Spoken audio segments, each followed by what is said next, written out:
Amén. Dios les bendiga, hermanos y amigos. Es un gusto estar con ustedes esta tarde para continuar hablando acerca de las doctrinas claves, doctrinas básicas. Hoy terminaremos este aspecto de estas 5 doctrinas claves con una sexta que se llama el gran misterio. Y para ello vamos a abrir la Biblia en el libro del profeta Isaías, capítulo número 55, verso número 9, dice la palabra del Señor: porque así como el cielo es más alto que la tierra, mi conducta y mis pensamientos son más elevados que los de ustedes. Amén. Oramos al Señor, buen Dios y Padre que estás en los cielos. Agradecemos la oportunidad que nos concedes esta tarde de acercarnos una vez más a tu palabra y por este tiempo que tú nos das para poder adorarte y glorificarte. Suplicamos que tu Espíritu Santo nos honre con su presencia, dándonos el entendimiento, dándonos, Señor, la iluminación para poder ser instruidos y comprender tus propósitos, comprender tus misterios, Señor. En el nombre de Jesús, Espíritu Santo, quédate en medio nuestro, háblanos, instrúyenos, redargúyenos, capacítanos para que cada vez, Señor, podamos defender mucho mejor el evangelio en esta tierra. En el nombre de Jesús te lo pedimos. Amén, Señor, y amén. Amén. Bienvenidos los que ya se conectan, y quisiera además invitarles a que compartan con su familia, con sus amigos esta programación para que podamos alcanzar a muchos con la edificación de la palabra de Dios. Bueno, les decía, la doctrina es el gran misterio. Y al hablar de esta doctrina, lo primero que vamos a tratar esta tarde es el problema. O sea, ¿cuál es el problema que se suscita? ¿Cuál es la dificultad a la cual esta doctrina enfrenta? Pero al hablar del problema, nos vamos a referir siempre a los 5 capítulos anteriores, a las 5 doctrinas anteriores, donde se ha enfatizado en cada una de ellas la soberanía de Dios. La doctrina bíblica de la depravación total pone de relieve que el hombre natural, el hombre no regenerado, nunca puede hacer nada bueno, ni por una fracción de segundo. Por ningún tipo de tiempo no puede hacer absolutamente nada bueno. La razón, porque está muerto espiritualmente, porque está muerto a las buenas obras. O sea, no puede hacer nada bueno en él. Entonces, todo lo que haga son trapos de inmundicia delante del Señor. Por esa razón es que si está muerto, si está incapacitado, si no puede hacer nada bueno, para creer o para poder hacer algo bueno, depende de que Dios se lo haga hacer, de que Dios sea el que le permita hacer algo bueno en esta tierra. Si hablamos de la elección incondicional, esa elección incondicional nos enseña la soberanía de Dios al poner de relieve que la elección del hombre por parte de Dios para vida eterna no se basa en absolutamente nada que haya en el ser humano. Absolutamente nada que tenga el hombre, Dios lo va a utilizar para poder elegirlo, y elegirlo de una manera incondicional. Por lo tanto, esta elección no está condicionada por el conocimiento previo que tiene de quién cooperará con él, de quién aceptará el sacrificio de Cristo. Por eso es que se llama elección incondicional. La razón de la elección soberana se encuentra única y exclusivamente en Dios y no en nada, absolutamente en nada que el hombre haga o que el hombre sea. Entonces, vemos la soberanía de Dios también en la expiación limitada. Cuando creemos en ese propósito de Dios y caemos en la cuenta de que Cristo no ofreció una expiación que salva a todo el mundo, sino más bien una expiación que salva solo a aquellos que han sido escogidos por su Padre Celestial, por nuestro Dios eterno. Hay unidad completa entre el propósito que el Padre tiene y el propósito del Hijo. No hay ningún tipo de separación, no hay ningún tipo de discordia, sino que hay unidad en el deseo del Padre y en la misión del Hijo, en el sacrificio del Hijo. Porque el Hijo Jesucristo murió por aquellos a quienes el Padre amó, aquellos a quienes el Padre escogió, aquellos a quienes el Padre predeterminó para la salvación. Es única y exclusivamente por ellos que Cristo viene a morir en la cruz del Calvario. No vino a morir por toda la humanidad, sino vino a morir por aquellos a quienes el Padre escogió desde antes de la fundación del mundo. Entonces, cuando observamos también la selectividad de la gracia irresistible, vemos otra vez en esa doctrina la soberanía de Dios. Así como la nada no puede negarse a ser creada o a nacer, así tampoco el muerto, la persona muerta, no está o no se puede resistir a que se le dé vida eterna, porque no está en él el aceptar o no aceptar la vida eterna, sino está en Dios que lo eligió para vida eterna. Entonces, no puede resistirse al Espíritu Santo. Si no ha nacido de nuevo, no ha nacido espiritualmente, no puede resistirse a la operación que el Espíritu Santo hará en su vida. No puede resistirse al Espíritu omnipotente de Dios al hacerle nacer de nuevo, al volverle una vez a la vida nueva, la vida espiritual, aquella vida que lo vuelve a relacionar de una manera íntegra con el Dios Todopoderoso que lo amó. Entonces, volver de nuevo a una relación con Dios.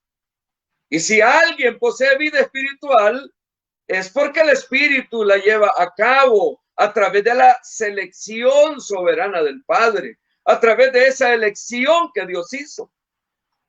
Entonces, el hombre nada puede hacer en cuanto a nacer de nuevo. Por lo tanto, hay unidad entre las tres personas de la Trinidad.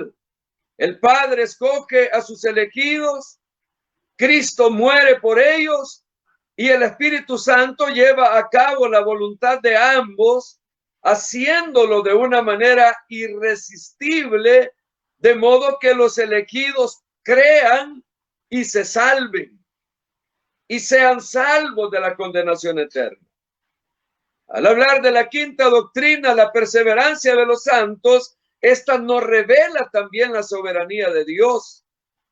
En cuanto es continuación de su soberanía que se ve en los aspectos anteriores de la depravación total, de la elección incondicional, de la expiación limitada y de la gracia irresistible. Entonces, para poner más de relieve todavía la soberanía de Dios, es necesariamente señalar que Dios lo predestina todo. Dios no solamente es omnipotente, de modo que para él las naciones no son más que una gota en el océano o una ligera capa de polvo sobre una báscula. Eso lo podemos ver en el capítulo 40 de Isaías. Y lo puede ver usted de una manera más amplia, sino que también, como dice Pablo a los Efesios en el capítulo 1, verso 11, en virtud de lo que Cristo hizo, ahora somos herederos. porque en su plan soberano nos escogió desde el principio para ser suyos. Y esto es el cumplimiento de ese plan que Dios quería llevar a cabo. Eso es lo que Pablo le escribe a los efesios. Eso es lo que Dios le dice a los efesios a través del apóstol Pablo. Es incluso bíblico decir que Dios ha predeterminado el pecado. Porque si el pecado estuviera fuera de los planes de Dios, entonces ninguno de los asuntos importantes de la vida estaría bajo la soberanía de Dios. Porque ¿qué acciones del hombre son perfectamente buenas? Toda la historia estaría fuera de la predeterminación de Dios. La caída de Adán, la crucifixión de Cristo, las conquistas del Imperio Romano, la Reforma, la Revolución Francesa, Waterloo, las guerras de independencia americanas, las dos guerras mundiales, los asesinatos presidenciales, la violencia de toda índole, el surgimiento y caída de las naciones, todo estaría fuera del plan de Dios, todo estaría fuera de esa predeterminación de Dios. O sea, Dios no tuviera control de todas esas cosas. Pero hay dos instancias en las que la Biblia enseña en forma especialmente clara que todo, absolutamente todo, incluso el pecado, ha sido ordenado por Dios. La venta de José, la crucifixión de Cristo. Y en el primer ejemplo, advirtamos el pecado que conlleva. Porque los hermanos de José lo odiaban. O sea, era un odio el que tenían los hermanos de José por él. Planeaban cuidadosamente cómo librarse de él.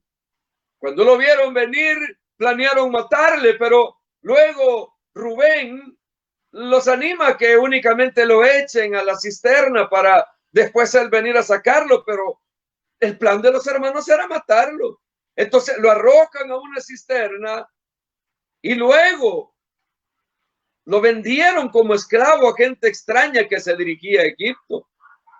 Luego se fueron a la casa con la ropa de José manchada de sangre de un animal que ellos mismos mataron y le mintieron de una forma cruel a su padre.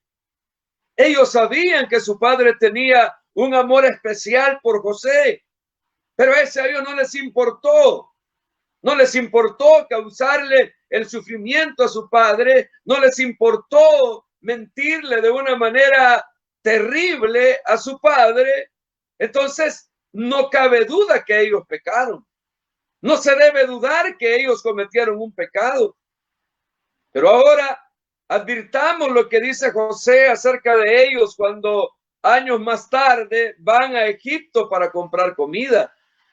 Dice José, sí, Dios y no ustedes fue el que me envió a Egipto. Pero si vemos la historia nos damos cuenta que fueron los hermanos de José los que vendieron a José para Egipto. Pero José le dice, no, fue Dios. No fueron ustedes, Dios fue el que me envió a Egipto. Dios me puso por consejero del faraón. Dios me puso por administrador de toda la nación. Dios me puso por gobernador de toda la tierra de Egipto. Génesis 45:8. O sea, era un plan predeterminado de Dios y ese plan predeterminado incluía el pecado, la mentira, el odio, la maldad de los hermanos de José. Claro, en un sentido esto no es correcto porque fueron los hermanos los que lo hicieron y lo hicieron en forma deliberada, maliciosa y odiosa y lo vendieron como esclavo, pero José dice que no lo hicieron ellos. Y José no está equivocado, sino que únicamente trata de decir en una forma poderosa y convincente que Dios estaba en realidad detrás de todo ese plan macabro de los hermanos, de toda esa maldad de los hermanos. Dios estaba usando a los hermanos de José para cumplir sus propósitos. El acto pecaminoso de venderlo no había estado a merced de la casualidad. como la mayoría de seres humanos creen que muchos los aspectos lo echan a la casualidad o a la voluntad pecaminosa del hombre. Dios era el que había predeterminado que José fuera a Egipto. Por eso dice, no me enviasteis acá ustedes. No fueron ustedes. Y luego de inmediato afirma que la mayor parte de la gente nunca se atrevería de afirmar. Dice, sino Dios. O sea, él estaba claro cuál era su relación con Dios. Para la mayoría de personas les hubiera costado atreverse a afirmar ese aspecto que era Dios, el que estaba detrás de todo ese plan de sufrimiento y de dolor para la vida de José, de odio, de resentimiento de los hermanos. Pero José estaba claro porque el que es cristiano, él sabe en quién ha creído. Y él sabe que a los que aman a Dios todas las cosas le ayudan para bien. Entonces Dios sí se asegura de que José fuera vendido a Egipto. Más tarde José reconoce de alguna manera más explícita que sus hermanos cometieron pecado. Cuando les dice en Génesis capítulo 50, verso 20, les dice, ustedes pensaron mal contra mí, pero les agrega, en lo que a mí respecta, Dios convirtió el bien en bien, el mal que ustedes quisieron hacerme. Y me puso en alto cargo que ahora desempeño a fin de que salvara la vida de mucha gente.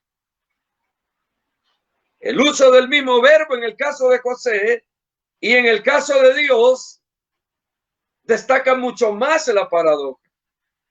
Porque Dios está envuelto en una forma real en las acciones de los hermanos. Dios quería asegurarse que su pueblo elegido, Israel, tuviera un amigo especial en Egipto.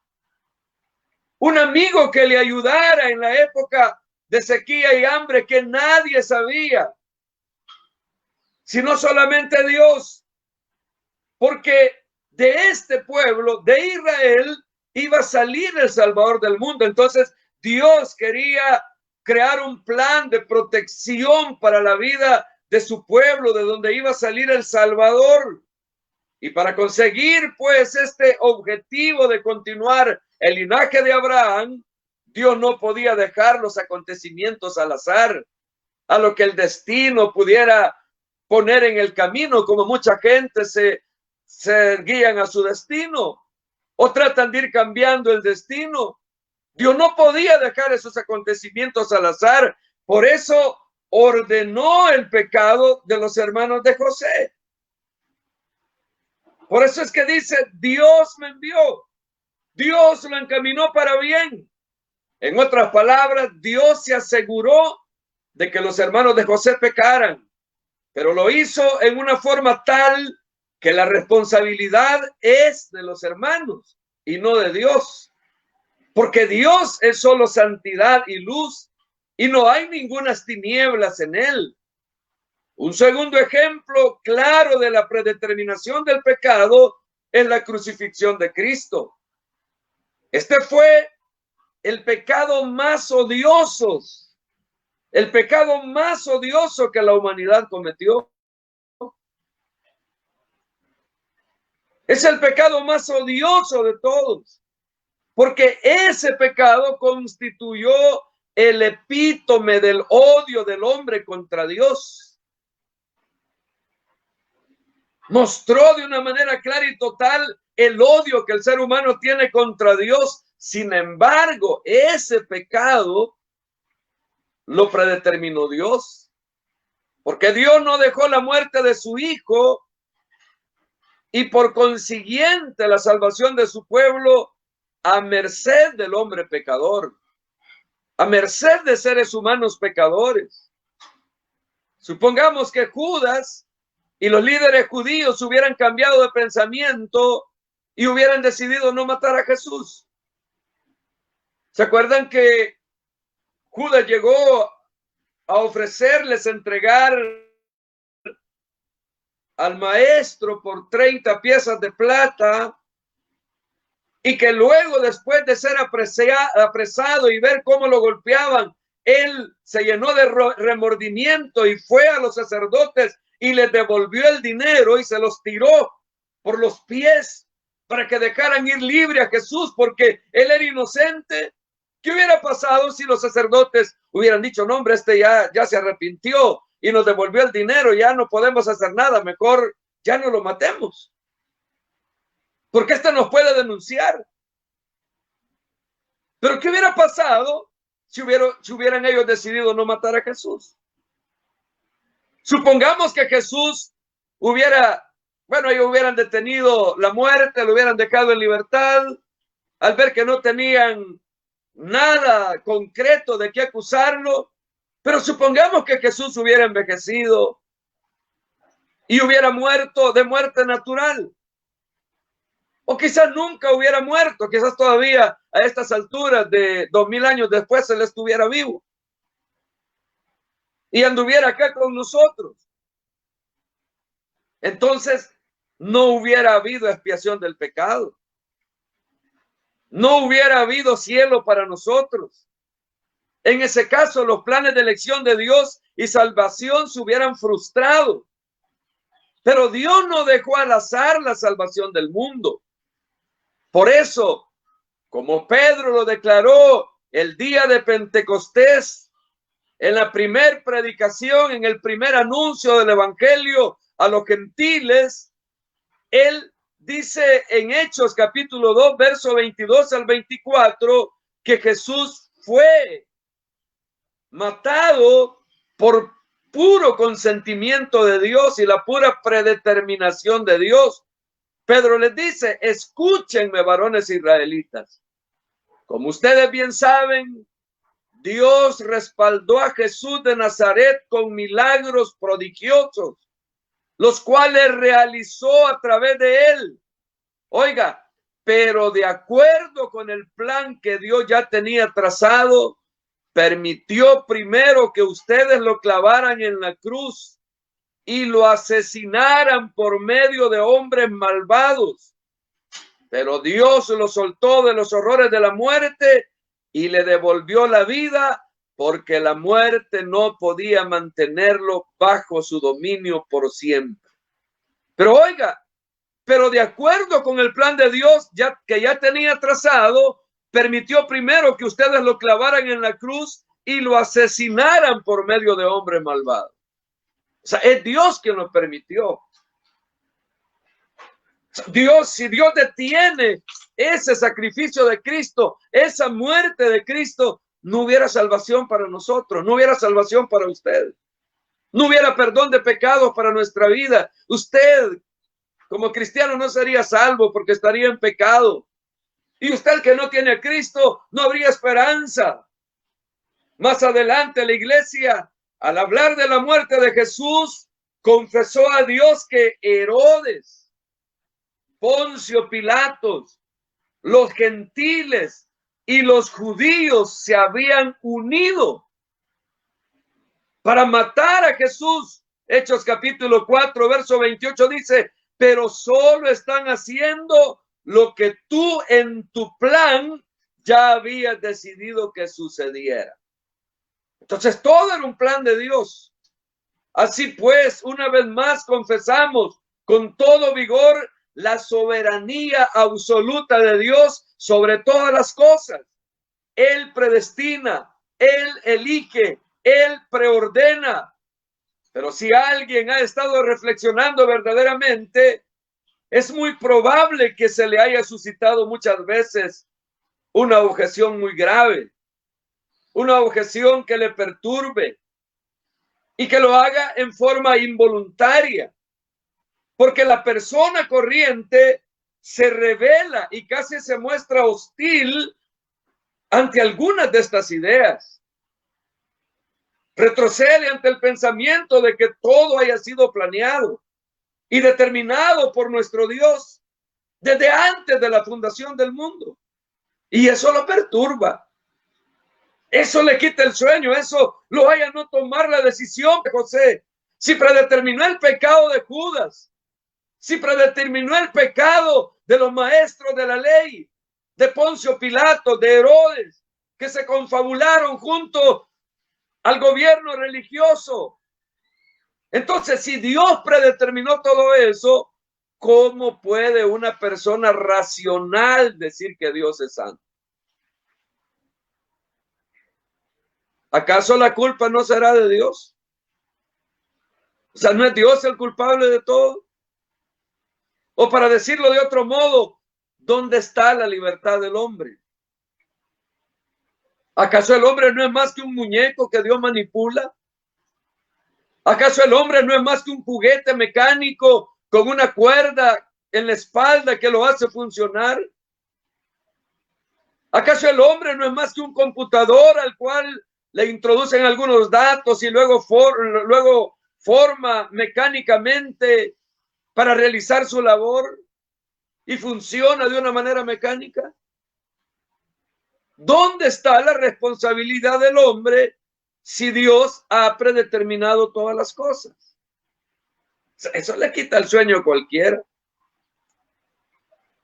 ¿Acaso, si esto es así, el ladrón no deja de ser responsable por robar?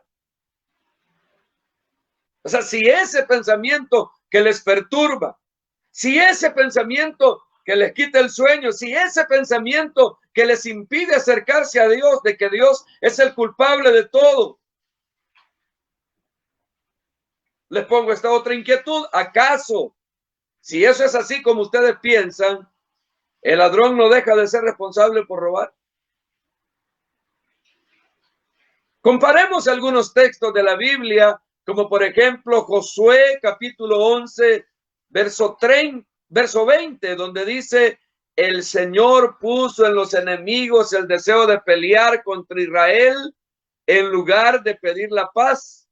Por eso los mataron sin misericordia, como el Señor lo había ordenado a Moisés.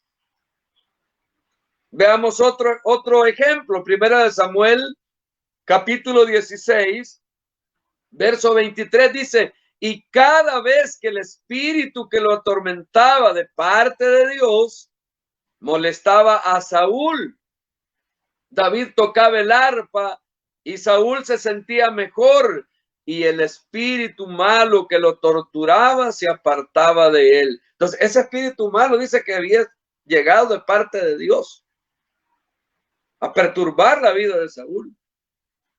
Segunda de Samuel, capítulo 12, verso 11 y 12 dice: juro que por lo que has hecho, haré que tu propia familia se rebele contra ti. Tus esposas serán de otros hombres y las poseerán ante tus ojos y ante el pueblo. Tú lo hiciste en secreto, pero yo te lo haré abiertamente ante los ojos de Israel. Es Dios hablando ahí. En segunda de Samuel, capítulo 16, verso 10 y 11 dice: no, dijo el rey, si el Señor le ha permitido que me maldiga, ¿quién soy yo para oponerme? Mi propio hijo está tratando de matarme y este benjaminita solamente me maldice. Déjenlo tranquilo, porque sin duda que el Señor le ha dicho que lo haga. En Primera de Reyes encontramos también otro aspecto clave en el capítulo 22, verso 20 al 33, cuando se nos habla de este inducir de Dios en la vida de Acab para que vaya y muera en Ramot de Galaad. Entonces dice, entonces el Señor preguntó: ¿quién irá a inducir a Acab para que vaya y muera en Ramot de Galaad? Varias sugerencias se hicieron hasta que un ángel se acercó al Señor y le dijo: yo lo voy a seducir. ¿Y cómo lo hará?, le preguntó el Señor. Y él respondió: yo iré como un espíritu mentiroso y hablaré por boca de sus profetas. Y el Señor le dijo: está bien, ve, porque tú lo lograrás. ¿No ves? El Señor ha puesto un espíritu mentiroso en la boca de estos profetas. Pero el hecho es que el Señor ha decretado el desastre para ti. Entonces, Sedequías, hijo de Kenaná, se acercó a Micaías. Imagínense que los falsos profetas, en los cuales actuaba el espíritu de mentira, le profetizaban cosas buenas a Sedequías. Y Micaías, que era el único que profetizaba la palabra de Dios, Sedequías no lo creyó. Por eso es que le dice: ¿desde cuándo el espíritu del Señor ha dejado de hablarme a mí para hablarte a ti? Y Micaías le respondió: recibirá la respuesta a tu pregunta cuando andes escondiéndote de habitación en habitación. Entonces el rey Acab ordenó que arrestaran a Micaías. Llévenlo a Amón, el jefe de la ciudad, y a mi hijo Joás. Díganle que yo he ordenado que lo pongan en la cárcel y lo alimenten con pan y agua, solo lo suficiente para que siga con vida hasta que yo regrese en paz. Pero Micaías le responde: si tú vuelves en paz, será prueba de que el Señor no ha hablado por medio de mí. Entonces Micaías se volvió al pueblo que estaba parado cerca y dijo: tomen nota de lo que he dicho. El rey Acab de Israel y el rey Josafat de Judá subieron contra Ramón de Galaad. Acab le dijo a Josafat: usa tus tropas reales, pero yo no usaré las mías, sino que me disfrazaré. Entonces Acab se disfrazó y entró en la batalla. Pero el rey de Siria había dado la orden a sus 32 comandantes de los carros de guerra que concentraran los ataques contra el rey Acab. Cuando vieron a Josafat con sus vestiduras reales, pensaron: este es el hombre que buscamos. Entonces lo rodearon para atacarlo, pero cuando Josafat gritó pidiendo ayuda, ellos dejaron de perseguirlo. Job capítulo número 1, verso 21 dice también: entonces dijo: desnudo salí del vientre de mi madre y nada tendré cuando muera. El Señor me dio cuanto yo tenía, suyo era y tenía derecho de llevárselo. Bendito sea el nombre del Señor. Continúan aún más otros textos de la Biblia, como el de Isaías capítulo 10, versos 5 al 6, cuando dice: Asiria es el látigo de mi ira. Su fuerza militar es el arma que empleo contra esta nación impía, sentenciada y condenada. Ella los esclavizará, los saqueará, los pisoteará como tierra bajo sus pies. En 2 Tesalonicenses capítulo 2, verso 11, también Pablo es usado por Dios cuando dice que Dios permite que el poder engañoso les haga creer en aquellas mentiras. Apocalipsis 17, verso 17 dice que entonces Dios les hará concebir un plan con el que se cumplirán los propósitos divinos. Por acuerdo mutuo entregarán a la bestia la autoridad que poseen para gobernar hasta que se cumplan las palabras de Dios. Entonces, la culpa es de Dios. Él tiene la culpa. Eso es lo que muchos piensan. Pues sí, si todo lo que hemos visto es palabra de Dios y todo es Dios quien está hablando y todo es Dios el que está detrás de todo esto, entonces la culpa es de Dios. Y este es el gran misterio. Ahí radica el gran misterio, que es el título de esta doctrina. Entonces, ¿cómo resolver este problema tan abrumador de reconciliar la predeterminación de Dios con la libertad del hombre? Porque claro, aquel que no quiere unir o poner ese aspecto en una forma reconciliada, lo que se le queda es echarle la culpa a Dios. O sea, Dios tiene la culpa de que yo me vaya al infierno. O sea, Dios es el culpable de que yo no sea salvado. Entonces, si Él así me va a mandar al infierno, entonces ¿yo qué puedo hacer? O el otro extremo, no, si Él ya perdonó mis pecados, si soy predeterminado a la salvación, entonces yo puedo vivir como yo quiera, porque de todos modos soy elegido. Entonces, ahí es donde viene el gran misterio. ¿Cómo reconciliar la predeterminación de Dios, de todos los textos que hemos leído, con la libertad del hombre? Ese es el misterio de la soberanía divina y la responsabilidad humana. Es el misterio de la libertad de Dios y la libertad del hombre. Es el misterio del amor de Dios y la omnipotencia de Dios. ¿Cómo reconciliar esas cosas? Hay varias soluciones, muchos han dado soluciones, pero vamos a ver dos modos de resolver este problema. Uno es racionalista, o sea, que se usa el cerebro, que se usa la razón, o sea, humanista, y la otra es bíblica. Es la palabra de Dios, es la Biblia que usted tiene en su mano, es la palabra que Dios ha hablado. Esos son los dos modos de resolver ese problema. Veamos en primer lugar el arminianismo. El arminiano, a pesar de recurrir tanto a la Biblia, es notable que en este punto de la soberanía de Dios, él recurre a la razón, en lugar de hacerlo a la Biblia. Él ve el problema correctamente, o sea, no tiene ninguna duda, lo ve correctamente. Él sabe que está esa situación de la predeterminación de Dios y la responsabilidad humana. Entonces, él ve el problema correctamente, reconciliar las dos fuerzas opuestas de la soberanía de Dios y la responsabilidad del hombre. Pero para resolver el problema, el arminiano coloca la razón del hombre en el lugar de la Biblia y razona que lógicamente no se pueden reconciliar estos dos hechos evidentemente contradictorios. Por ello, retiene un conjunto de hechos y niega el otro. Retiene la libertad del hombre y restringe la voluntad de Dios. Y de esa manera, el problema de una manera racional se resuelve.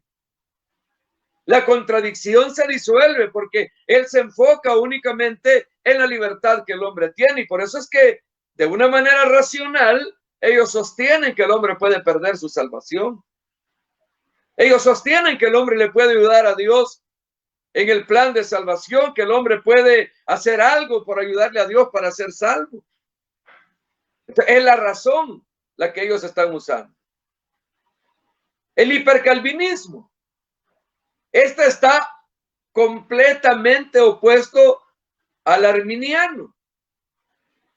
Están completamente opuestos porque el hipercalvinismo, contempla ambas series de hechos, la soberanía de Dios y la libertad del hombre. Y como el arminiano está consciente que no se pueden reconciliar, no pueden reconciliarse estas dos formas que son evidentemente contradictorias. Por lo tanto, al igual que el arminiano, trata el problema de una forma racionalista, a través de la razón del hombre, a través del razonamiento, y lo que hace es negar un aspecto del problema. En tanto que el arminiano niega la soberanía de Dios, el hipercalvinista niega la responsabilidad del hombre. Considera tan claras las afirmaciones bíblicas respecto a la predeterminación por parte de Dios que se aferra a ellas. Pero al no poder reconciliar de una manera lógica la predeterminación con la responsabilidad del hombre, lo que hace es negar la responsabilidad del hombre. Y de esa manera, el arminiano y el hipercalvinista, aunque diametralmente opuestos, se parecen mucho en su raciocinio, porque abandonan algo que es real y anteponen el otro aspecto que también es real. En tercer lugar, aparece el calvinismo. Y el calvinismo lo primero que entiende es que es una paradoja.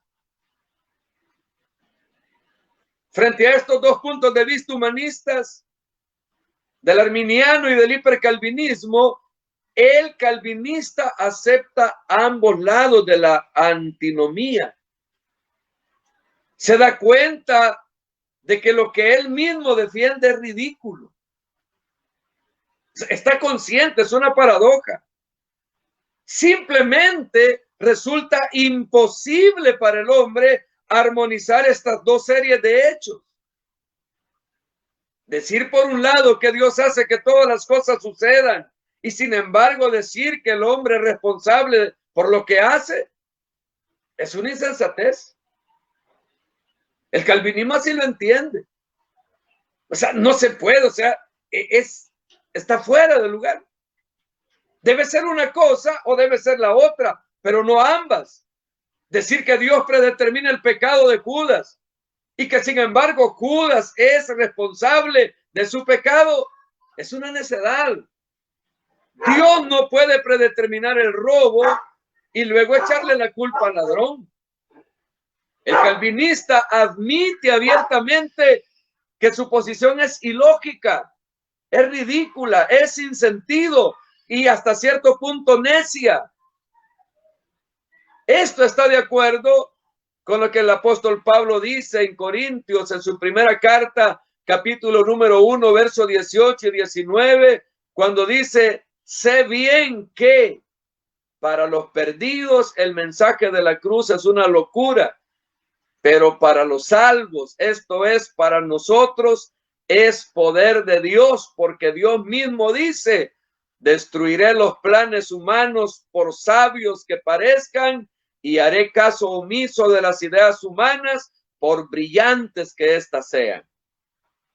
Entonces, los griegos buscan la sabiduría y la lógica, y para ellos el calvinismo es irracional, es necio, es sin sentido, es ridículo, es ilógico.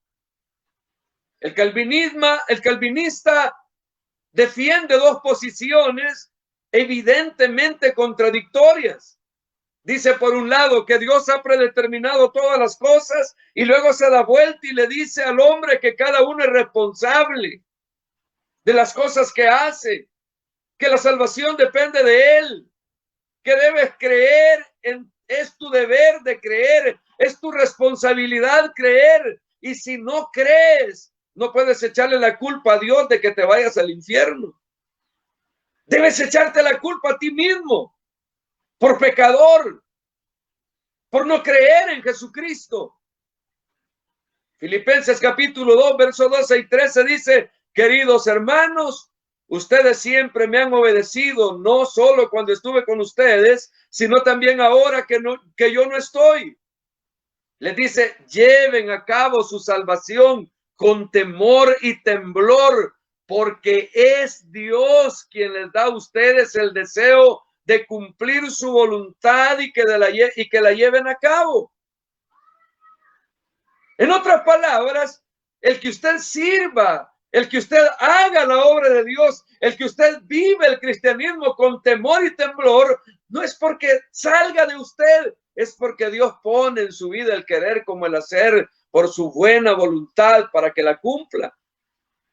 Filipenses capítulo 3, verso 12 dice: no quiere decir que yo ya lo haya conseguido todo, ni que ya sea perfecto, pero sigo adelante trabajando para poder alcanzar aquello para lo que Cristo me salvó a mí.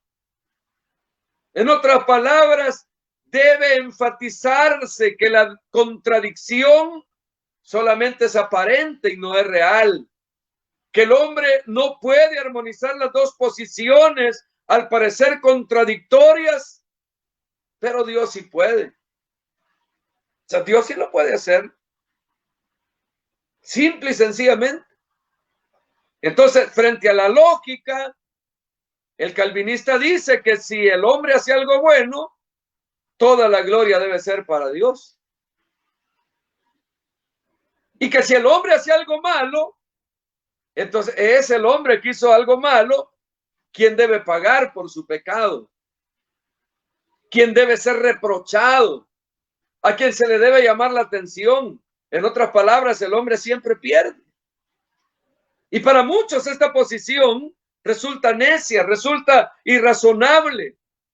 Por eso el calvinista debe decidir cuál es su autoridad, su propia razón o la palabra de Dios.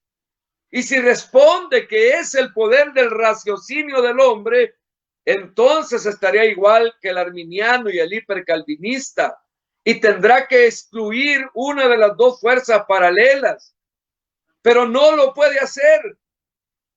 ¿Sabe por qué? Porque el calvinista cree que la Biblia es la palabra de Dios y que el Espíritu Santo la inspiró. Confía enteramente en Dios, sabiendo que su palabra no se puede conculcar, es infalible, es inerrable, y con esta creencia firme y la voluntad de creer todo lo que se encuentra en la Biblia, acepta esta paradoja de la soberanía divina y la responsabilidad humana. No puede reconciliar ambas cosas, pero al ver que la Biblia enseña claramente ambas, las acepta. Las acepta. Y el hombre está para aceptar lo que la palabra de Dios dice. Y si la Biblia muestra las dos cosas, entonces se debe aceptar. Y ahí viene el misterio. Acepta ese misterio y no lo perturba. No le perturba que no pueda entender todo lo que se refiere a Dios. Porque es un misterio oculto. Después de todo, los caminos de Dios son más elevados que nuestros caminos, como dice la porción que leímos al principio, Isaías 55:9, que al igual que el cielo están por encima de la tierra, así están los pensamientos y los caminos de Dios por encima de los nuestros. Dice la palabra de Dios, porque así como el cielo es más alto que la tierra, mi conducta y mis pensamientos, dice Dios, son más elevados que los de ustedes. Entonces muchas veces no vamos a poder comprender los pensamientos de Dios. No vamos a entender el plan de Dios. Porque si lo pudiera entender todo, tal como el problema del mal, si usted pudiera entender todo como el problema del mal, entonces su inteligencia sería tan grande como la inteligencia de Dios. ¿Recuerda las preguntas que Dios le hizo a Job? Y que Job no podía entender muchas cosas y tenía muchos problemas, tenía muchas dudas acerca de la bondad de Dios. Dios le preguntó en Job capítulo 38, en el verso 4 le dice, ¿dónde estabas tú cuando yo eché las bases de la tierra? Y agrega de una manera sarcástica, dímelo si tanto sabes. Dios pasa a mostrar la pequeñez de Job cuando le pregunta, ¿sabes cómo se calcularon las dimensiones? ¿Y quién fue el agrimensor? ¿Sabes en qué se apoyan sus bases? ¿Y quién puso la piedra angular mientras las estrellas de la mañana cantaban unidas y todos los ángeles clamaban de júbilo? ¿Sabes quién decretó las fronteras de los mares cuando ellos surgieron potentes desde lo profundo? ¿Sabes quién los vistió de nubes y densas tinieblas diciendo, hasta aquí llegarán y no más allá, y aquí se detendrá el orgullo de tus olas? ¿Alguna vez, le dice Dios a Job, ordenaste al amanecer que apareciera y mandaste a la aurora que surgiera en el oriente? ¿Alguna vez, le dice Dios a Job, ordenaste el día que se extendiera hasta los confines de la tierra para poner fin a las maldades nocturnas? Dios continúa interrogando a Job y le dice, ¿alguna vez diste a la aurora su manto de rojo o invadiste la madriguera de los malvados y detuviste el brazo que estaba a punto de herir? ¿Has explorado las fuentes en donde nacen los mares o has andado por los rincones del abismo? ¿Se te ha revelado el sitio en donde están las puertas de la muerte? ¿Sabes cuál es la extensión de la tierra? Dímelo, le dice Dios, dímelo, si lo sabes. ¿De dónde viene la luz a la oscuridad? ¿De dónde viene? Puedes descubrir sus fronteras o ir a sus fuentes. Y luego Dios otra vez de una manera sarcástica le dice, pero naturalmente que tú lo sabes todo, que tú sabes todo esto, pues naciste antes que ellos. Naciste antes que todo ello fuera creado y tienes mucha experiencia, le dice Dios a Job. Y saben que ante las palabras de Dios, ante estas palabras de Dios, Job no dijo ni una sola palabra. Porque esa es la arrogancia del hombre, que se cree que lo sabe todo, pero en realidad no sabe nada. Porque lo que Dios quiere al interrogar a Job es mostrarle que es insignificante y que Dios es infinitamente mayor. Por consiguiente, no sorprende que Dios no tenga todas las respuestas o que Job no tenga todas las respuestas. Después de todo, hay cosas que Dios conoce y hay cosas que el hombre jamás podrá vislumbrar, porque Dios es infinito y cualitativamente mayor que el ser humano. Por lo tanto, el lema del calvinista es Deuteronomio capítulo 29, verso 29, donde Moisés dice que hay secretos que el Señor nuestro Dios no nos ha revelado, pero estas palabras que ha revelado son para que nosotros y nuestros hijos las obedezcamos para siempre. Dios no le ha revelado a usted el poder unir esta aparente contradicción. Lo que Dios le ha revelado, que todo lo bueno que usted haga, es Dios quien le permite hacerlo. Y que todo lo malo que usted haga, usted es el responsable y pagará por su pecado y por su desobediencia. Eso es lo que Dios le ha revelado. Entonces usted no se ande metiendo en querer echarle la culpa a Dios cuando el culpable es usted. Hay cientos y ciertos asuntos que son demasiado profundos para el hombre. No pueden comprenderlos. Nunca los van a comprender por más que estudien, por más que se quemen las pestañas, porque el hombre es finito y Dios es infinito. Uno de estos asuntos es la paradoja aparente de la soberanía de Dios y la responsabilidad del hombre. Ese asunto secreto le pertenece solo a Dios. Solo a nuestro Dios le pertenece, y eso es lo que debería bastarnos. No deberíamos tratar de averiguar ese consejo secreto de Dios. Pero hay muchos aspectos de la voluntad de Dios que sí nos han sido revelados, tales como el mandamiento de creer, la ley moral de Dios, los 10 mandamientos, el sermón del monte, la forma de santificarnos cada día. Acerca de estos asuntos no hay duda, y el hombre debería aprenderlos, enseñarlos a sus hijos y obedecerlos. Por lo tanto, esta es la humildad religiosa del calvinista. Él confiesa, no sé, no lo puedo entender todo, pero como lo encuentro en la Biblia, que Dios es 100% soberano, y aún así yo sigo siendo responsable de mi pecado. Lo creo, dice el calvinista. Si la Biblia lo dice, yo lo creo. O sea, ¿para qué me voy a andar metiendo en otras cosas?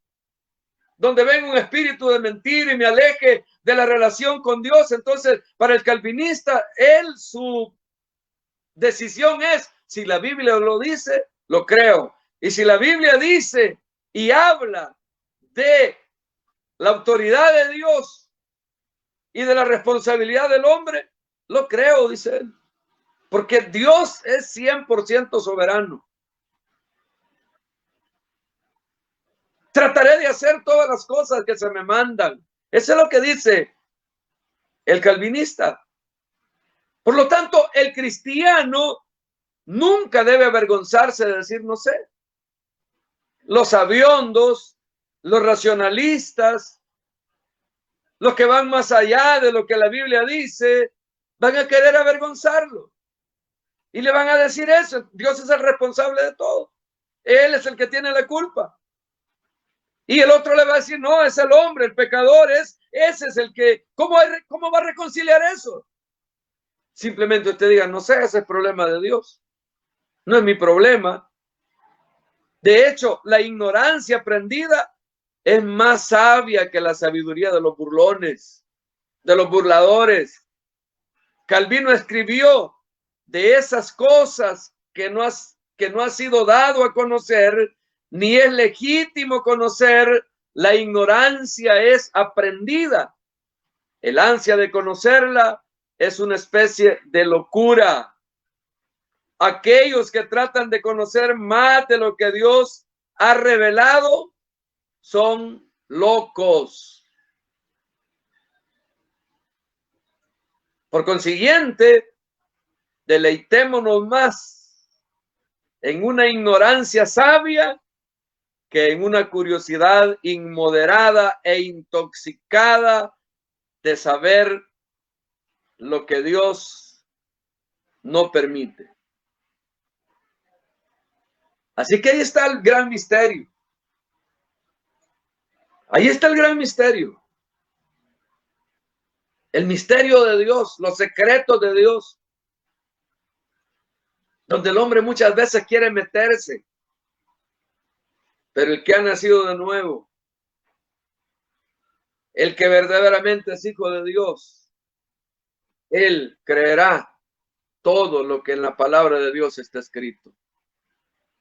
Y si el hombre dice que él es soberano, que Dios es soberano, pero que el hombre es responsable de su pecado, lo cree con la fe de un niño, con una fe ciega, porque sabe que la palabra, la Biblia es la palabra de Dios. Nos restaría la aplicación y otro aspecto más. Lo vamos a dejar pendiente para el próximo jueves, si Dios lo permite.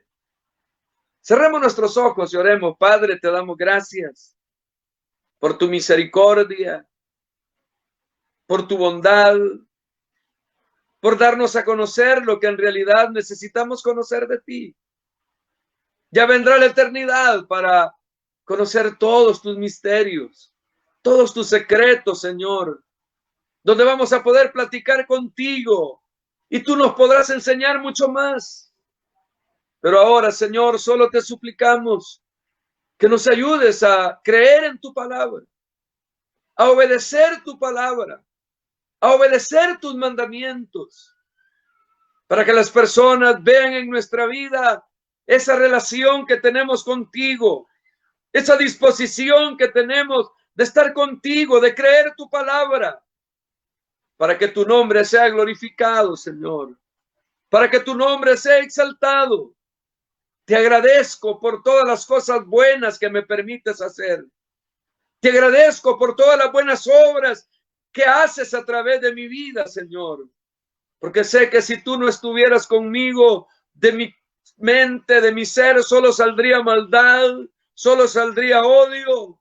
Pero gracias por hacer esas buenas obras a través de mi persona, a través de tus hijos, para que tu nombre pueda ser glorificado. En el nombre de Jesús, agradecemos todo, Señor, y te damos a ti toda la gloria, toda la honra y todo el poder. Por Cristo Jesús. Amén y amén.